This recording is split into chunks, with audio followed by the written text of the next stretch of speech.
मैं गणित और विज्ञान की बात कर रहा हूं सबसे पहले, ठीक है ना। गणित की बात कर रहा हूं मैं, विज्ञान की बात कर रहा हूं, साइंस गणित और विज्ञान के पर दिया, ठीक है। गणित विज्ञान ऐसा था जिसमें हो सकता है मैथ किसी की अच्छी हो, किसी की साइंस अच्छी नहीं हो, साइंस अच्छी हो मैथ अच्छी नहीं हो। ये पेपर हमेशा डिफरेंस होगा, विभेदक होगा, ठीक है ना। ऐसे पेपर में मेरिट ज्यादा जाने के चांसेस नहीं होते हैं, क्योंकि मैथ इतना टाइम वाला होता है जिसमें अपना टाइम इतना हो जाता है कि अपन पूरी पर्सन नहीं कर पाते हैं। प्लस गणित विज्ञान में साइकोलॉजी अच्छी लेवल की थी, ठीक है। साइकोलॉजी अपने अवनी से सब कुछ आया, लेकिन एक बात बता रहा हूं, साइकोलॉजी ठीक थी। टीचिंग मेथड यहाँ पे बहुत इंपॉर्टेंट थे, यानी टीचिंग मेथड यहाँ डिफरेंस पैदा कर रहे हैं। इसलिए मैंने आपको बार बार बोला था टीचिंग मेथड जो अच्छा करेगा वो अच्छा करेगा। तो टीएम जिसके बहुत अच्छे गए साइंस मैथ में, वो टॉप कर रहा है, वो बहुत टॉप कर रहा है। मेरे पास बहुत सारे ऐसे बच्चे हैं जो अप्रत्याशित नंबर है उनके, जो पेन लेने आएंगे गजब तरीके से, लेकिन फिर भी बेचारे बहुत सारे बच्चे इसको मैनेज नहीं कर पाए। जीके भी ठीक ठाक था, जीके तो खैर सभी का नॉर्मली आया इस बार, लेकिन फिर भी टीचिंग मेथड ने डिफरेंस पैदा किया।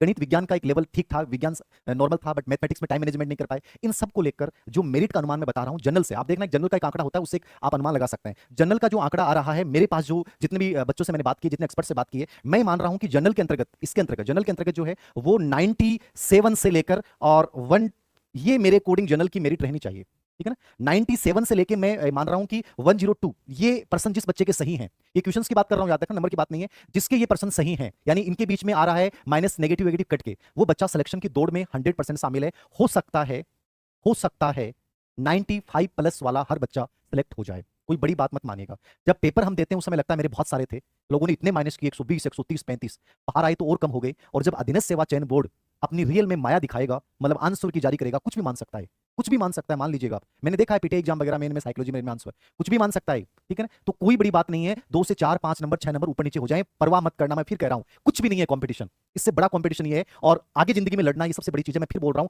हारना मत। जो बच्चे कमजोर रहे, मैं उन बच्चों को फिर बोल रहा हूं, एक साधारण कंपटीशन था, इसको साधारण मान के चलिए, जिंदगी खत्म नहीं है, याद रखना।